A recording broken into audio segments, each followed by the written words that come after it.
Obra O Pequeno Príncipe, de Antoine de Saint-Exupéry, ao som de Noturno, Opus 9, número 2, de Chopin.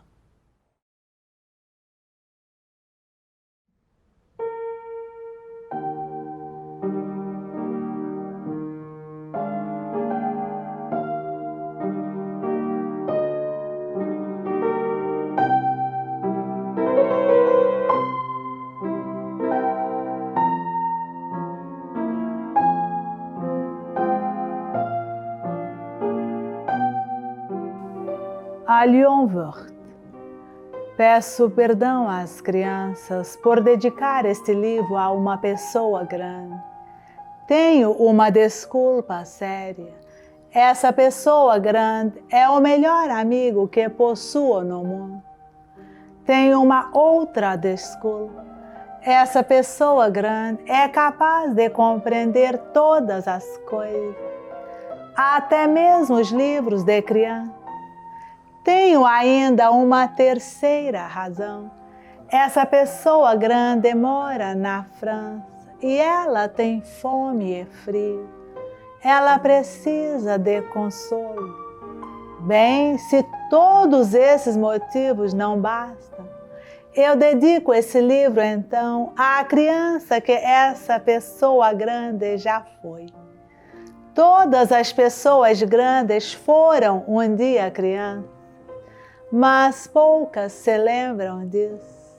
Corrijo, portanto, a dedicatória a Lion Vert quando ele era pequenino.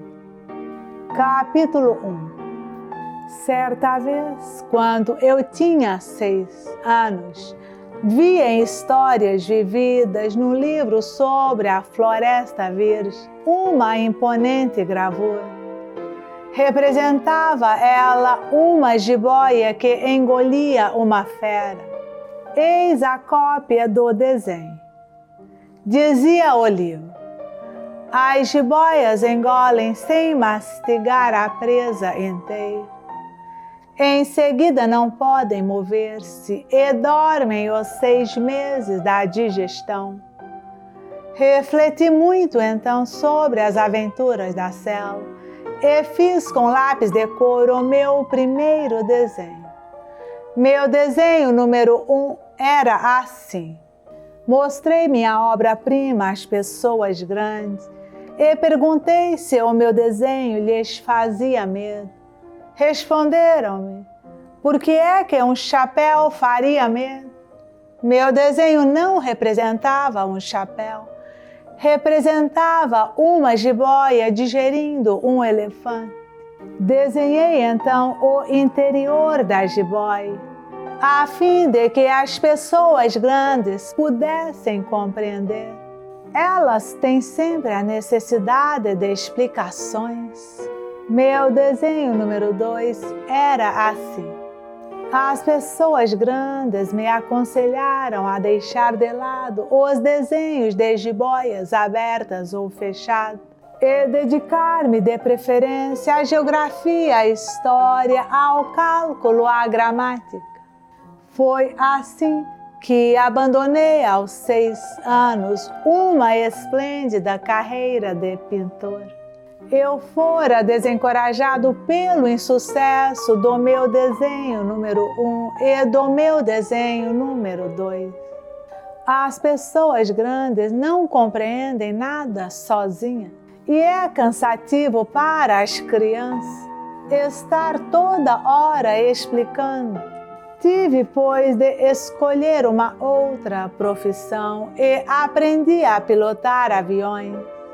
Voei, por assim dizer, por todo o mundo. E a geografia, é claro, me serviu muito. Sabia distinguir num relance a China e o Arizona. É muito útil quando se está perdido na noite. Foi assim no correr da vida, muitos contatos com muita gente séria. Vivi muito no meio das pessoas grandes, vi-as muito de perto. Isso não melhorou de modo algum a minha antiga opinião. Quando encontrava alguém que me parecia um pouco lúcida, fazia com ela a experiência do meu desenho número 1, que sempre conservei comigo. Eu queria saber se aquela pessoa era verdadeiramente compreensiva. Mas a resposta era invariavelmente sempre a mesma. É um chapéu. Então eu não lhe falava nem de jiboias, nem de florestas virgens, nem de estrela. Punha-me ao seu alcance. Falava-lhe de bride, de golfe, de política, de gravata. E a pessoa grande ficava encantada de conhecer um homem tão razoável. Capítulo 2. Vivi, portanto, só, sem amigo com quem pudesse realmente conversar. Até o dia cerca de 6 anos atrás, em que tive uma pane no deserto do Saara. Alguma coisa no motor se quebrar, e como não tinha comigo mecânico ou passageiro, sozinho preparei-me para empreender o difícil conserto. Era para mim questão de vida ou de morte. Só dava para 8 dias a água que eu tinha. Na primeira noite adormeci, pois sobre a areia, a milhas e milhas de qualquer terra habitada.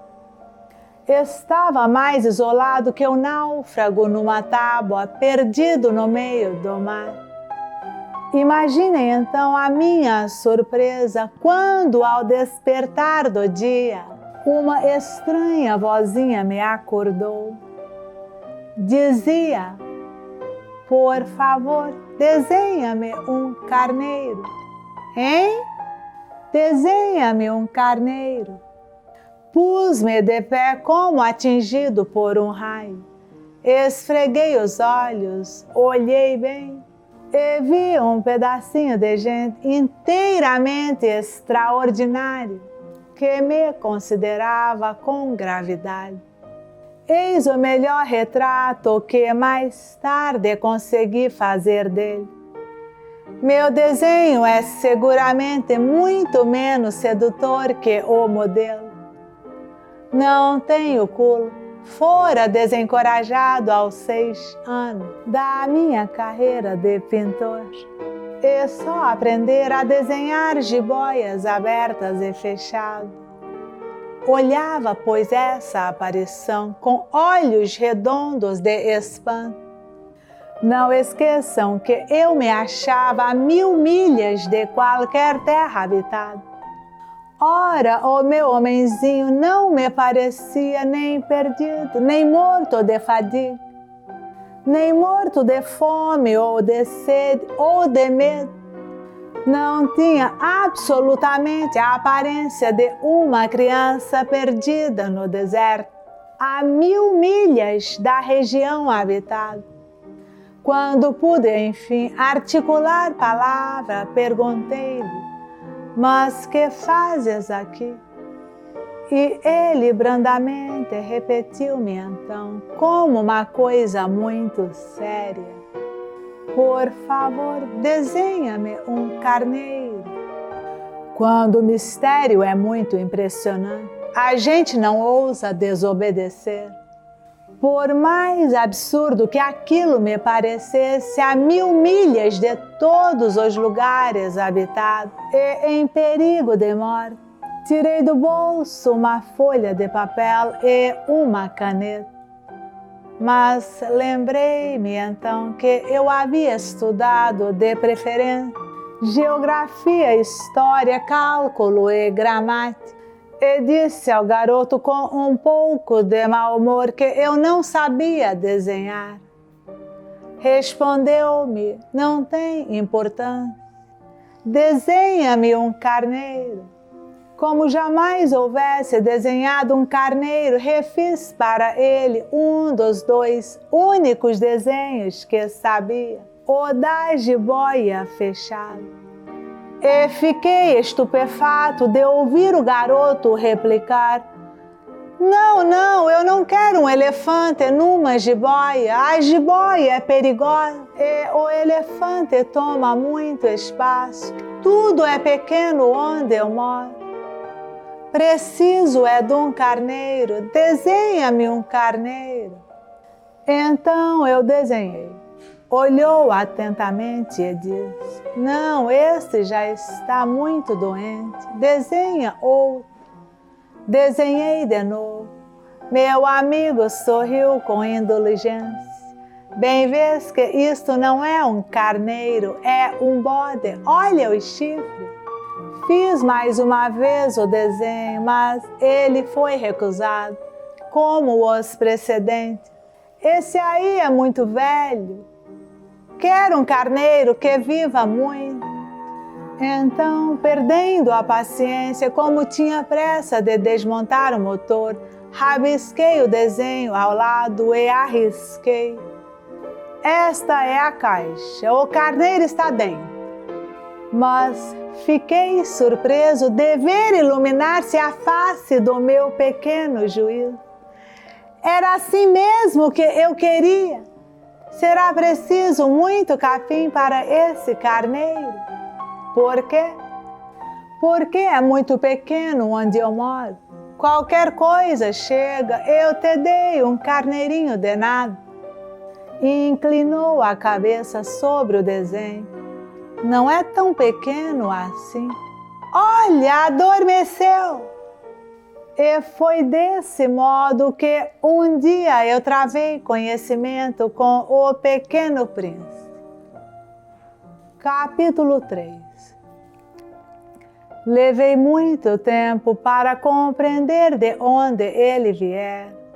O príncipezinho que me fazia milhares de perguntas, sequer as minhas parecia escutar. Palavras pronunciadas ao acaso e que pouco a pouco me foram revelando tudo. Assim, quando viu pela primeira vez meu avião, não vou desenhá-lo aqui, é muito complicado para mim. Bruscamente, o príncipezinho me perguntou: que coisa é aquela? Não é uma coisa, aquilo voa. É um avião, o meu avião. Eu estava orgulhoso de lhe comunicar que eu voava. Então ele exclamou: como? Tu caíste do céu? Sim, disse eu modestamente. Ah, como é engraçado! E o príncipezinho deu uma bela risada que me irritou profundamente. Gosto que levem a sério as minhas desgraças. Em seguida acrescentou: então tu também vens do céu? De que planeta és tu? Vislumbrei um clarão no mistério da sua presença. E o interroguei bruscamente: tu vens então de outro planeta? Mas ele não me respondeu. Lentamente balançava a cabeça, considerando o avião. É verdade que nisto aí não podes ter vindo de longe. Mergulhou então num pensamento que durou muito tempo. Depois, tirando do bolso o meu carneiro, ficou contemplando o seu tesouro. Poderão imaginar que eu ficara intrigado com aquela semi-confidência sobre os outros planetas. Esforcei-me então por saber um pouco mais. De onde vens, meu bem? Onde é tua casa? Para onde queres levar o meu carneiro? Ficou em silêncio, meditando, e depois respondeu: o bom é que a caixa que me deste poderá de noite servir de casa. Sem dúvida, e se tu fores bonzinho, também darei uma corda para amarrá-lo durante o dia e uma estaca. A proposta pareceu chocá-lo. Amarrar? Que ideia esquisita! Mas se tu não o amarras, ele vai-se embora e se perde. E meu amigo deu uma nova risada. Mas onde queres que ele vá? Não sei, por aí, andando sempre para frente. Então o príncipezinho observou com um ar muito sério.